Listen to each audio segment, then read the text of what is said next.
Hi friends, సనాతన ధర్మంలో అనేక గ్రంథాలు ఉన్నాయి. అందులో ముఖ్యమైన గ్రంథం గరుడ పురాణం.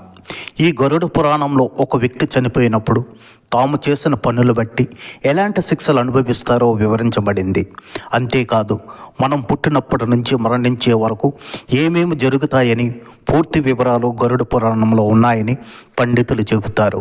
మనం మరణించిన తర్వాత మన ఆత్మ ఎక్కడికి వెళ్తుందనే వివరాలను కూడా పొందుపరిచారు.